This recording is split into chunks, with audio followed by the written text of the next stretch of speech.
Hello friends, SM academy या YouTube चॅनलमध्ये आपल्या सर्वांचं मनपूर्वक स्वागत। आजच्या व्हिडिओमध्ये आपण GK 101 याचा अभ्यास करणार आहोत। त्यातला आहे सहकार।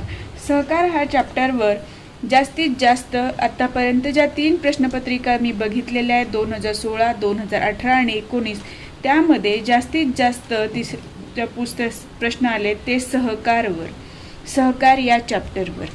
ठीक आहे, तर हा अत्यंत महत्त्वाचा चॅप्टर आहे आणि प्रत्येक वेळेस परीक्षेमध्ये वेगवेगळे प्रश्न आलेले आहेत। म्हणजे ह्या GKN या विषयाची व्याप्ती खूप मोठी आहे, त्यामुळे आपण आतापर्यंत आलेलेच प्रश्न परीक्षेत येतील असं सांगू शकत नाही। कारण प्रश्नपत्रिका जेव्हा बघतो त्यावेळेला ह्या सहकार या चॅप्टरवरचे पण वेगवेगळे प्रश्न विचारण्यात आलेले आहेत। तर आपण आता सहकार म्हणजे काय आणि सहकाराचे महत्त्व विशद करा हा प्रश्न बघणार आहोत। प्रश्नाच्या उत्तराला सुरुवात करण्यापूर्वी तुम्ही चॅनलवर नवीन असाल आणि चॅनलला अजूनही सबस्क्राइब केलेलं नसेल तर प्लीज सबस्क्राइब करा, जेणेकरून तुम्हाला व्हिडिओचे नोटिफिकेशन्स वेळेत मिळतील आणि व्हिडिओ तुम्हाला लवकरात लवकर बघता येईल। तर सहकार म्हणजे काय आणि सहकाराचे महत्त्व विशद करा।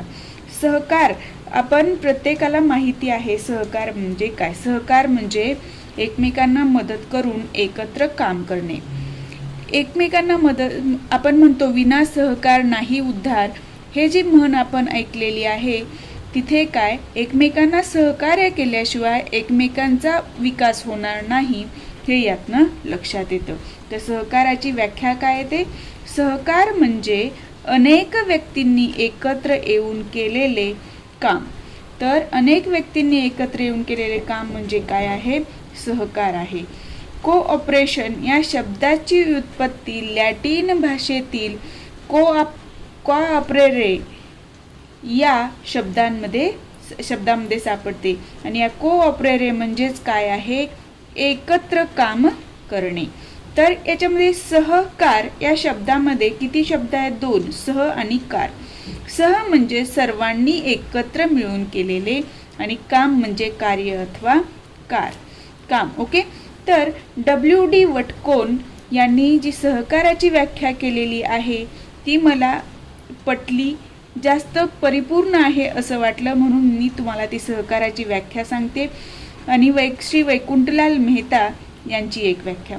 बऱ्याच सहकार तज्ञांनी, अर्थतज्ञांनी सहकाराच्या वेगवेगळ्या व्याख्या केलेल्या आहेत, त्या पुस्तकातून तुम्ही वाचून घ्या।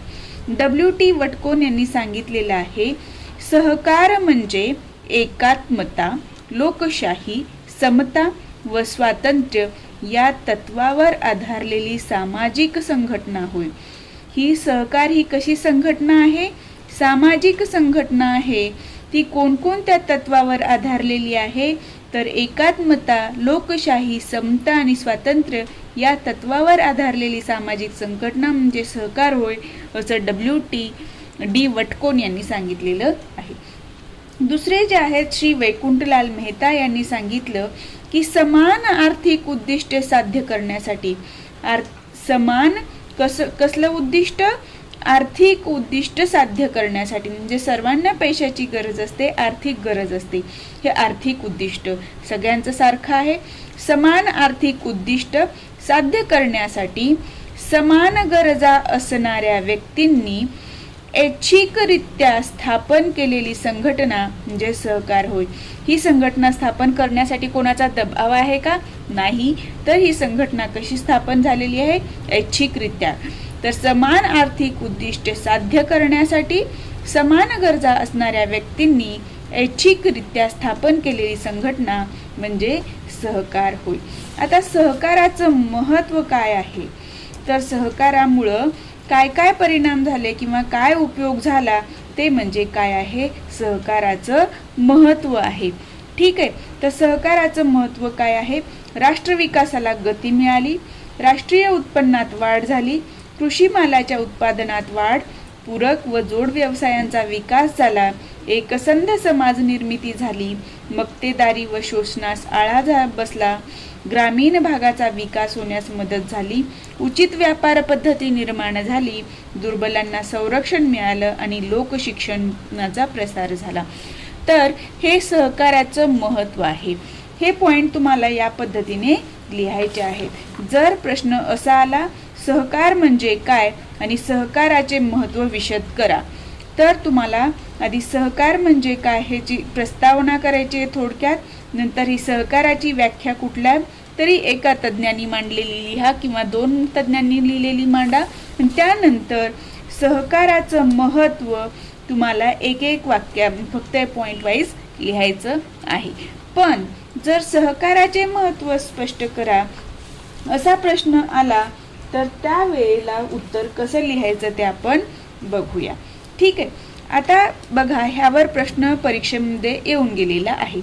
मे 2019 मध्ये जो पेपर झाला त्यामध्ये उचित व्यापार पद्धती व दुर्बलांना संरक्षण हे सहकाराचे महत्त्व स्पष्ट करा असं स्पेसिफिक विचारलेलं आहे.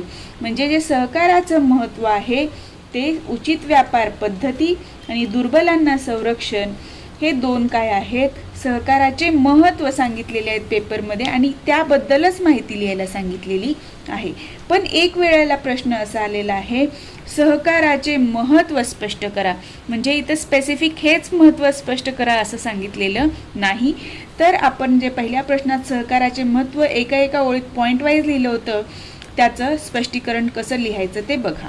देशाच्या अर्थव्यवस्थेच्या व सभासदांच्या सामाजिक आर्थिक जीवनाच्या दृष्टिकोनातून सहकाराचे महत्त्व वादात येत आहे. म्हणजे देशाची अर्थव्यवस्थेसाठी सुद्धा सहकार महत्त्वाचा आहे आणि सहकारी संस्था स्थापन करणारे जे सभासद असतात त्यांचं सामाजिक जीवन आणि आर्थिक जीवनासाठी सुद्धा सहकार महत्त्वाचं आहे. ग्रामीण समाज रचनेमध्ये तर आज सहकाराचे महत्त्व अनन्यसाधारण आहे. ग्रामीण जीवनाचा अविभाज्य भाग बनला आहे सहकार. नागरी भागात सुद्धा सहकाराचे महत्त्व वाढत आहे. ठीक आहे. तर सहकाराचे महत्त्व कोणकोणत्या मुद्द्यावरून स्पष्ट होतं ते बघूया. राष्ट्र विकासाला गती मिळते हे आपण बघितलं. तर कसं मिळते, तर सहकार क्षेत्रामुळे काय झालं, कृषी क्षेत्राचा विकास लवकर झाला. त्यामुळे काय झालं, भारताची अर्थव्यवस्था ही कृषीप्रधान अर्थव्यवस्था आहे असं म्हणतो. त्या दृष्टीने भारतातल्या लोकांना किंवा शेती व्यवसाय करणाऱ्यांना मदत मिळाली. कसं, तर विकसित बी बियाणे घेण्यासाठी कर्ज मिळालं, पीक कर्ज, परत कीटकनाशकांसाठी कर्ज मिळालं. म्हणजे हे जे कर्ज मिळालं त्या वेळेवर कर्ज मिळाल्यामुळे शेतकरी त्या वस्तू खरेदी करू शकले, रासायनिक खते, कीटकनाशके आणि चांगली बी बियाणे. त्यामुळे उत्पन्न चांगलं मिळालं आणि शेतीचं उत्पन्न चांगलं मिळालं तर कृषी अर्थव्यवस्थेचा विकास झाला. आणि कृषी अर्थव्यवस्थेचा विकास झाला म्हणजे काय झालं, राष्ट्राचा विकास झाला. ठीक आहे. कृषी क्षेत्राच्या विकासामुळे राष्ट्राच्या विकासाला सुद्धा गती प्राप्त झाली. या वाक्यांचा अर्थ मी आता तुम्हाला सांगितला. आता राष्ट्रीय उत्पन्नात वाढ झाली. आता राष्ट्रीय उत्पन्न म्हणजे काय आहे, तर देशात जेवढं एकूण उत्पन्न होतं ते राष्ट्रीय उत्पन्न. ठीक आहे. त्यामध्ये मग सगळे क्षेत्र आले, सेवा क्षेत्र, उद्योग क्षेत्र आणि कृषी क्षेत्र. तर ग्रामीण भागात कृषी मालावर आधारित काय झाले, नवीन उद्योग स्थापन झाले.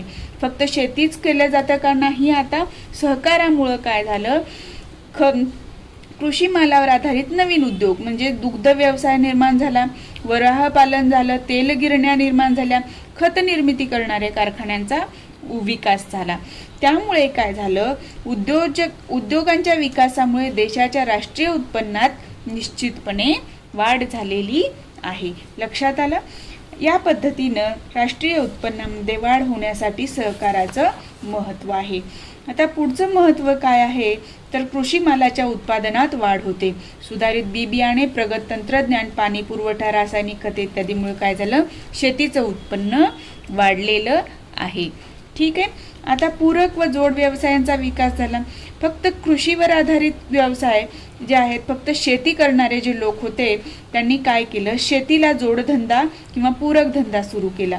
कुक्कुटपालन म्हणजे काय, तर आपण काय म्हणतो, कुक्कुटपालनला कोंबड्या पाळण्याचा व्यवसाय.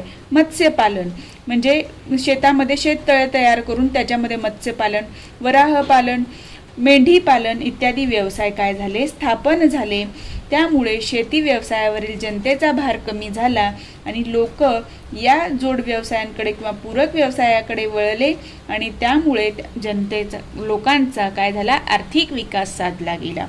एकसंध समाज निर्मिती. आता हे सहकारमध्ये सर्व जाती धर्माचे लोक, कुठल्याही स्त्री पुरुष कोणीही काय करू शकतं, सहकारी संस्थेमध्ये सहभाग घेऊ शकतं किंवा सहकारी संस्था एक असं समाजातली सर्व घटक एकत्र मिळून स्थापन करतात. ती सहकारी संस्था जी स्थापन होते त्याच्यामध्ये सर्व घटक समान असतात. कोणीही मोठं, कोणी लहान, कोणी हुशार, कोणी ढ असं काही एक नसतं. सर्वांना समान समजलं जातं. म्हणून काय झालं, समाजामध्ये सर्वांना एकत्र बांधून ठेवण्याची एक प्रक्रिया सहकारामुळे सुरू झाली. सर्वांना समपातळीवर समजले जाऊ लागते आणि परिणामी समाजामध्ये काय झालं, सगळ्यांना समान पातळीवर समजल्यामुळं काय झालं, एकता, सलोखा आणि सामंजस्य वाढलेलं आहे. ठीक आहे. पुढचं महत्त्व आहे मक्तेदारी आणि शोषणास आळा बसला. सुरुवातीला जेव्हा सहकार येण्याच्या पूर्वी भांडवलशाही अर्थव्यवस्था, लोक जेव्हा त्याला जेवढी किंमत राहावी वाटेल त्या वस्तूची ती लावणार आणि तेवढ्या किमतीला विकणार. म्हणजे त्यामुळे काय व्हायचं, जे लोक खरेदी करायचे त्यांचं शोषण व्हायचं आणि या लोकांचा काय, भांडवलदारांचा किंवा व्यापाऱ्यांचा, दलालांचा फायदा व्हायचा, सावकारांचा फायदा व्हायचा. पण सहकारमुळं काय झालं, मक्तेदारी आणि या शोषणास आळा बसला. अवाजवी किंमत व नफा यातून होणारे शोषण थांबले. पुढचं पॉइंट आहे ग्रामीण भागाचा विकास झाला. ग्रामीण भागामध्ये साखर कारखाने, सूतगिरण्या, दुग्ध व्यवसाय किंवा कुक्कुटपालन, मत्स्यपालन असे इत्यादी आर्थिक व्यवसाय सुरू झाले. म्हणून ग्रामीण भागाच्या विकासास मदत झालेली आहे. आता फक्त आपल्याला जे 2019 मध्ये प्रश्न विचारला होता, उचित व्यापार पद्धती आणि दुर्बलांना संरक्षण हे कसं झालेलं आहे सहकारामुळं ते स्पष्ट करा. तर उचित व्यापार पद्धती बघा, आता मी तुम्हाला सांगितलं भांडवलशाही अर्थव्यवस्था, त्यामध्ये वाटेल तेवढ्या किमतीला वस्तू विकली जायची, वाटेल तेव्हाच बाजारात ती विकायला आणायची. म्हणजे तिथे वस्तूंची मागणी आहे पण पुरवठा कमी केला, साठवणूक करून ठेवली आणि त्यामुळे लोकांची काय करायची, किंमत वाढवून लुबाडणूक करायची. त्यामुळे काय व्हायचं, समाजातील जे लोक आहेत, ग्राहक आहेत, त्यांची हेळसांड व्हायची. सहकारामुळं काय झालं, किफायत किंमत म्हणजे योग्य किंमतच मध्ये वस्तू विकली जायची. वाजवी नफा मिळावा याचाच विचार. भांडवलशाहीमध्ये कसं असतं, जास्तीत जास्त नफा मिळवण्याचा प्रयत्न केला जातो, पण सहकारामध्ये वाजवी नफ्यावर भर दिला जातो. दर्जेदार वस्तू निर्माण केली जाते, निर्भेळ माल मिळतो, बिनचूक वजन माप मिळतं इत्यादी वजन माप इत्यादी उचित व्यापार पद्धतीचा अवलंब केला जातो आणि सहकारामुळे ग्राहकांची फसवणूक टाळली जाते हे स्पष्ट करायचं आहे. ठीक आहे. आणि दुर्बलांना संरक्षण कसं मिळालं, तर जसं भांडवलशाहीमध्ये मी सांगितलं की भांडवलदार एखाद्या वस्तूचा साठा करून ठेवणार किंवा जेव्हा ती वस्तू आवश्यक आहे तेव्हा आपल्याला मार्केटमध्ये मिळणार नाही, म्हणजे वस्तूची किंमत वाढली. बरोबर आहे, मागणी वाढली, वस्तूची किंमत वाढली. त्यामुळे जे गरीब लोक आहेत त्यांना ती वस्तू त्याच किमतीला, जास्त किमतीला विकत घ्यावी लागायची. त्यामुळे लोकांची पिळवणूक व्हायची. पण याच्या सहकारामुळे काय झालं, योग्य वस्तू योग्य किमतीला मिळू लागली, दर्जा चांगला असू लागला वस्तूचा आणि वजन माप सुद्धा एकदम करेक्ट राहू लागलं. त्यामुळे काय झालं, आर्थिक पिळवणूक टाळण्यासाठी त्यांना सहकारी संस्थाचा आधार प्राप्त झालेला आहे. हे सर्व तुम्हाला मी आता जे तोंडी सांगितलं ते स्पष्टीकरण इथे लिहायचं आहे. मी इथं फक्त थोडक्यात सांगितलेलं आहे. लोकशिक्षण. आता लोकशिक्षण कसं झालं, तर सहकार शैक्षणिक प्रसाराचे महत्त्वपूर्ण साधन ठरले. सहकारामुळे साक्षरताचे प्रमाण वाढले आहे. तर लोकशिक्षण असं झालं, हे महत्त्वपूर्ण साधन लोकशिक्षण होण्यासाठी ठरलं की बऱ्याच सहकारी संस्था आपापल्या भागामध्ये शैक्षणिक संस्था स्थापन करू लागल्या आणि त्यामुळे त्या भागातले लोक शाळेत जाऊ लागले, कॉलेजला जाऊ लागले आणि त्या भागात शैक्षणिक विकास होण्यासाठी मदत झालेली आहे आणि साक्षरतेचं प्रमाण त्या भागातलं वाढलेलं आहे. लक्षात आलं. तर सहकाराचे महत्त्व स्पष्ट करा. राष्ट्रविकासाला गती, राष्ट्रीय उत्पन्नात वाढ, हे जे पॉइंट आहेत ते तुम्हाला जसं उचित व्यापार पद्धती आणि दुर्बलांना संरक्षण याचं महत्त्व स्पष्ट करा असं सांगितलेलं आहे, तसं ह्या प्रश्न येण्याचे चान्सेस आहेत. ठीक आहे, आता आपण पुढच्या प्रश्नाकडे वळूया. हा प्रश्न पण परीक्षेत आलेला आहे.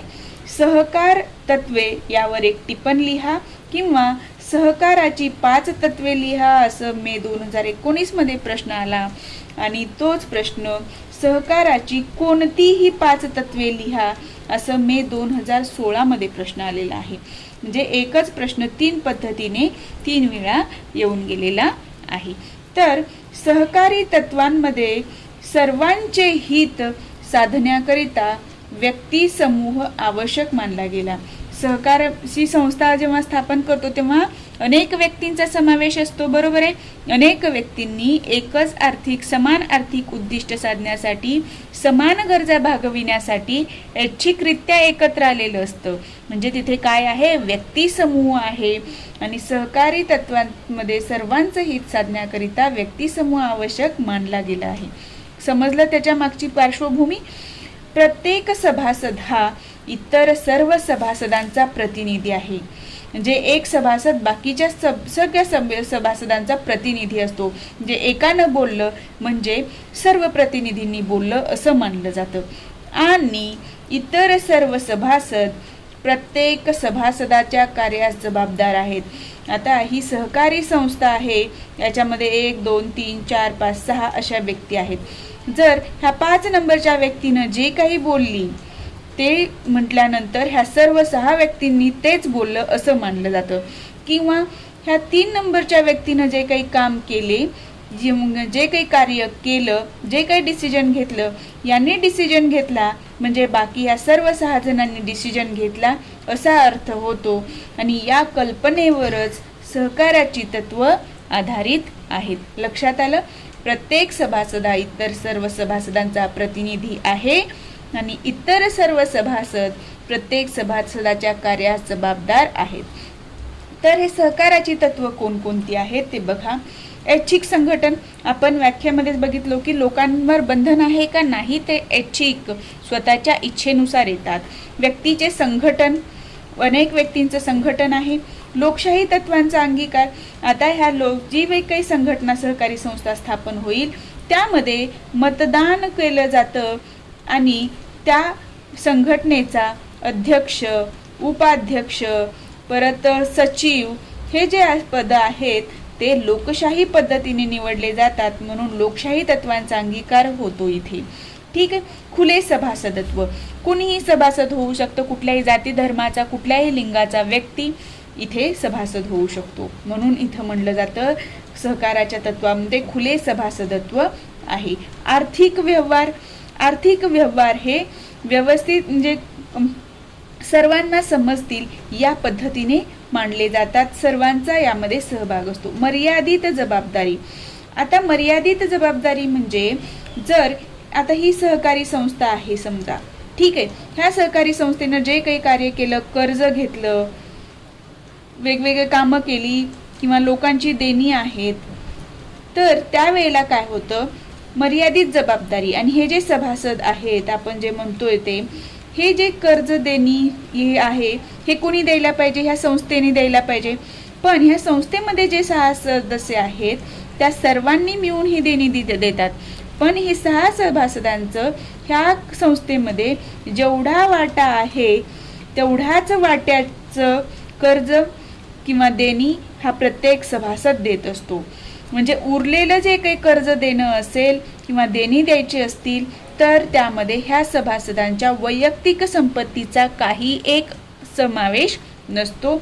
जी काही भाग शेअर असतील, जेवढा भाग ह्या कंपनीमध्ये असेल तेवढाच हिस्सा तो कर्ज देतो, देणी देतो. लक्षात आलं? म्हणून याला म्हणतात मर्यादित जबाबदारी.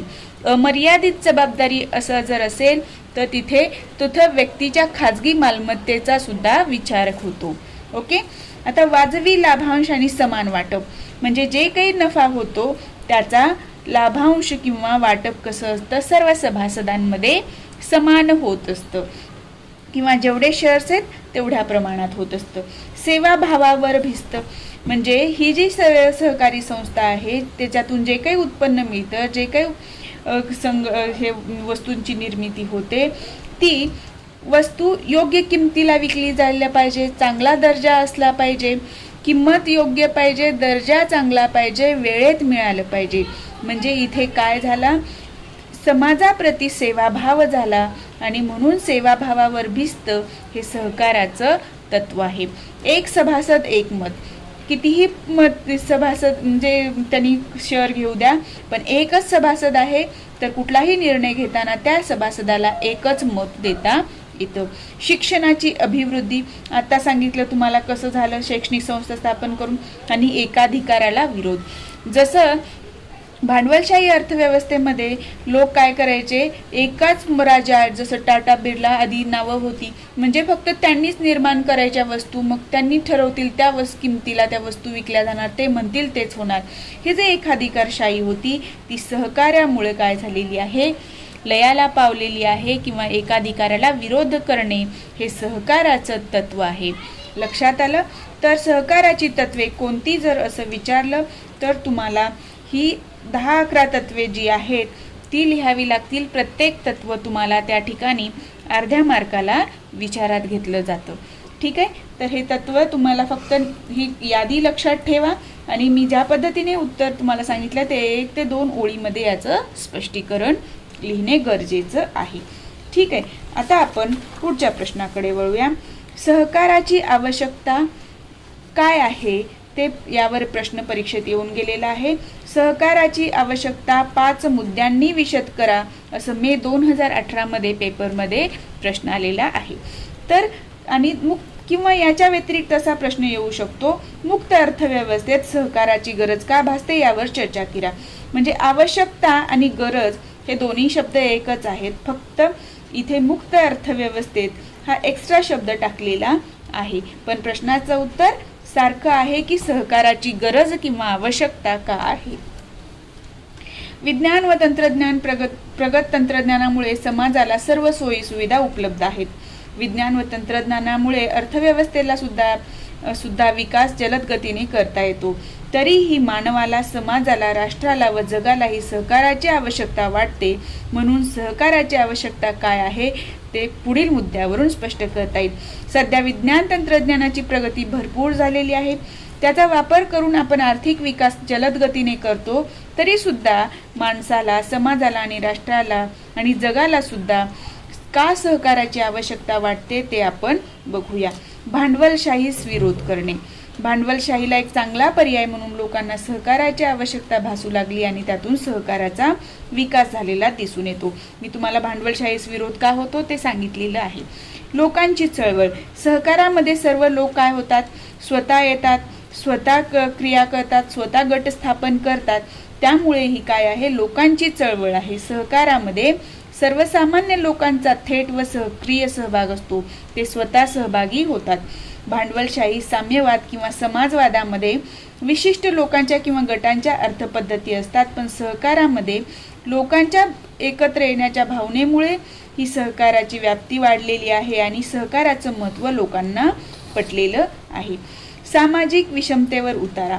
जी समाजात आधी विषमता होती ती सहकारामध्ये कसं सर्वांना समान संधी दिली गेली म्हणून आणि त्याच्यामुळं सर्वांना समान किंमत, सर्वांना समान मते, या तत्वामुळं काय झालं की समाजातली विषमता निघून गेली. सर्वांना आपण एक सारखे आहोत असं वाटू लागलं. धर्म, जात, पंथ, लिंग इत्यादी भेदभाव विसरून समतेची वागणूक सहकारातच मिळत आहे. सहकारामध्ये सर्व सभासदांना समानता दिसू लागली म्हणून सामाजिक विषमतेवरील एक उतारा म्हणून लोकांनी सहकाराला स्वीकारले आहे. लक्षात आलं. सहकार का स्वीकारलं लोकांनी, तर सामाजिक विषमता जी आहे त्याच्यावर उतारा म्हणून सुद्धा सहकार स्वीकारलं गेलेलं आहे. म्हणून सहकाराची आवश्यकता आहे सामाजिक समता आणण्यासाठी. ठीक आहे. आता पुढचा पॉइंट आहे गैरप्रकारापासून संरक्षण. आपण बघितलं भांडवलशाही व्यवस्थेमध्ये कसा गैरप्रकार व्हायचा, त्याचं संरक्षण करण्यासाठी सुद्धा आपल्याला सहकाराची आवश्यकता भासली. एकीचे बळ. सर्व लोक एकत्र येतात, सगळ्यांच्या समान गरजा असतात, म्हणून काय झालं, त्यांचा विकास होऊ शकला. म्हणजे इथे काय झालं, तिथं एकत्र आल्यामुळे त्यांचा विकास घडण्यास मदत झाली, म्हणजे एकीचं बळ दिसून आलं. सेवा उद्दिष्ट. सेवा उद्दिष्ट म्हणजे काय, जसं मी सांगितलं की भांडवलशाहीमध्ये अधिक नफा मिळवण्याचा प्रयत्न करतात, पण सहकारामध्ये समाजाचा विचार केला जातो, म्हणजे तिथून सेवा उद्दिष्ट प्राप्त होतं. हे सेवा उद्दिष्ट साधण्यासाठी सहकाराची आवश्यकता किंवा गरज आहे. अधिक नफा कमविणाऱ्या भांडवलशाहीच्या पार्श्वभूमीवर ग्राहकांना, सभासदांना आणि समाजाला सेवा देण्याच्या प्रधान उद्देशाने स्थापन झालेल्या सहकारी क्षेत्राबद्दल कमालीचा आपलेपणा वाटू लागला आहे. आणि ग्रामीण भागाकडे दुर्लक्ष जे होतं स्वातंत्र्यानंतर झालं, त्यामुळे ग्रामीण भागाचा विकास झाला नाही. म्हणून ग्रामीण भागातील लोकांनी एकत्र येऊन ग्रामीण सुबत्ता व विकास करण्यासाठी सहकार हा वरदान ठरला आहे. लक्षात आलं. म्हणजे ग्रामीण भागाकडे जे दुर्लक्ष झालं ते दुर्लक्ष आताही आहे, पण तिथली लोक सहकाराचा वापर करून ग्रामीण भागाचा विकास घडवून आणतात. म्हणून सहकाराची आवश्यकता आहे. संपत्तीचे समान वाटप. आता आपण बघितलं की समान न्याय, ठीक आहे, समान वाटप, लाभांश आणि वाजवी समान ह्याचं नफ्याचे समान वाटप. म्हणजे इथे काय झालं, संपत्तीचं वाटप कसं झालेलं आहे, समान झालेलं आहे. पण खाजगी उद्योगामध्ये किंवा भांडवलशाहीमध्ये काय होतं, जो काही नफा मिळेल तो त्या उद्योजकाला किंवा भांडवलदाराला मिळतो, इतर लोकांना मिळत नाही. त्यामुळे तिथे काय होतं, संपत्ती एकाच माणसाला मिळते, पण इथे संपत्ती सर्वांमध्ये वाटली जाते. खाजगी उद्योगामुळे संपत्तीचे केंद्रीकरण होते, त्याचे दुष्परिणाम सर्व समाजाला सोसावे लागतात.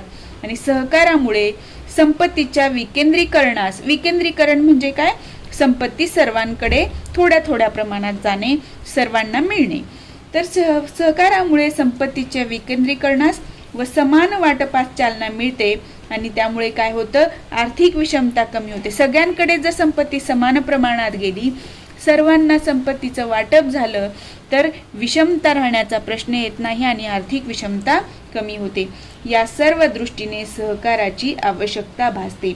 सहकाराची आवश्यकता का भासते, तर तुम्हाला हे लक्षात ठेवायचे, भांडवलशाहीला विरोध करणे लोकांची चळवळ आहे, सामाजिक विषमतेवर उतारा आहे, गैरप्रकारापासून संरक्षण होतं, एकीचं बळ दिसून येतं किंवा एकीच्या बळाचा वापर करून विकास करू शकतो, सेवा उद्दिष्ट साध्य होतं, ग्रामीण भागाकडे दुर्लक्ष झालेलं आहे, ते दुर्लक्ष कमी करण्यासाठी सहकाराची आवश्यकता आहे. आणि संपत्तीचं समान वाटप होऊन आर्थिक समता स्थापन होण्यासाठी सुद्धा सहकाराची आवश्यकता आहे. ठीक आहे, या पद्धतीने तुम्हाला उत्तर लिहायचं आहे. आता आपण यातला पुढचा प्रश्न बघूया. सहकाराचे स्वरूप व व्याप्ती सांगा. आता सहकाराचं स्वरूप आणि व्याप्तीमध्ये, स्वरूप म्हटल्यानंतर मी काय सांगितले, कोणकोणत्या घटकामध्ये याचा विस्तार झालेला आहे, आणि व्याप्ती म्हणजे त्याच्यामध्ये कोणकोणते घटक समाविष्ट होतात. आता स्वरूपमध्ये येतं आर्थिक स्वरूप, सामाजिक स्वरूप, शैक्षणिक स्वरूप, वैचारिक स्वरूप आणि संघटनात्मक स्वरूप. ठीक आहे. तर हे सहकाराच्या स्वरूपामध्ये समाविष्ट होणारे घटक आहेत. कुठले? आर्थिक, सामाजिक, शैक्षणिक आणि वैचारिक. हा प्रश्न परीक्षेमध्ये येण्याची शक्यता आहे. तर आर्थिक स्वरूपामध्ये काय होतं, एक अर्थपद्धती, एक क्षेत्र आणि एक चळवळ असं तिहेरी तत्व या आर्थिक स्वरूपामध्ये आढळून येतं. सामाजिक स्वरूप, आता एक क्षेत्र, एक चळवळ, आणि म्हणजे सहकार ही एक चळवळ आहे. सहकार हे एक क्षेत्र म्हणून आलं आणि सहकार ही अर्थपद्धती म्हणून वापरली जावी. जसं भांडवलशाही अर्थपद्धती आहे, साम्यवादी आहे, समाजवादी आहे तसं. ओके, लक्षात आलं. तर सामाजिक स्वरूपमध्ये काय, समाजाची उन्नती झाली. जसं सांगितलं की समाजात सर्वांना समान दर्जा, जात धर्म पंथ विचार न करता सर्वांना प्रवेश. त्यामुळे काय झालं, समाजाच्या उन्नतीचे माध्यम म्हणून विचारात घेतले गेले. शैक्षणिक स्वरूप, शैक्षणिक संस्था स्थापन केल्या म्हणून शैक्षणिक प्रसाराचं माध्यम बनलं. म्हणून सहकाराच्या शैक्षणिक स्वरूपामध्ये येतं शैक्षणिक प्रसाराचे प्रभावी माध्यम. वैचारिक स्वरूप, समाजामध्ये ह्या सामाजिक एकतेमुळं काय झालं, वैचारिक स्वरूपामध्ये एकता निर्माण झाली, समानता आली, लोकशाही आली, स्वातंत्र्य, स्वावलंबन इत्यादी तत्वावर आधारित विचारसरणी अनेक देशांमध्ये मान्य पावलेली दिसते. संघटनात्मक स्वरूप. संघटना ह्या सहकार किती प्रकारच्या असतात? 5 प्रकारच्या असतात. एकल व्यापारी संस्था असते, म्हणजे एकट्याने व्यापार केला, भागीदारी, 1 किंवा 2 किंवा 3 लोक एकत्र येऊन. संयुक्त भांडवली कंपनी, बऱ्याच गोष्टी एकत्र येऊन जेव्हा संयुक्तपणे काम केलं जातं ती संयुक्त. सहकारी संस्था आणि सार्वजनिक उपक्रम. आता व्याप्तीमध्ये काय येतं? सहकाराची व्याप्ती कोणकोणत्या क्षेत्रात आहे? तर कृषी क्षेत्र, उत्पादन प्रक्रिया क्षेत्र, लघु उद्योग क्षेत्र, बँकिंग क्षेत्र, ग्राहक क्षेत्र, सेवा क्षेत्र, नागरिक क्षेत्र, सहकारी शिक्षण, अन्य क्षेत्र. म्हणजे सगळ्या क्षेत्रामध्ये आपल्याला आता सहकाराची व्याप्ती झालेली दिसून येते. लक्षात आलेलं आहे तुम्हाला? आता आपण पुढच्या प्रश्नाकडे वळूया. गृहनिर्माण सहकारी संस्थेचे कार्य लिहा असा प्रश्न मे 2019च्या परीक्षेमध्ये येऊन गेलेला आहे. तर गृहनिर्माण संस्था म्हणजे काय असते? घर निर्माण करणारी संस्था. तर ह्या संस्थेचं कार्य काय आहे? तर इथे कशी संस्था आहे? गृहनिर्माण सहकारी संस्था आहे. ठीक आहे. म्हणून ह्या संस्थेचं कार्य करताना काय कुठल्या गोष्टीचे समावेश होतात बघा. आपल्या सभासदांना घर बांधणी करणे.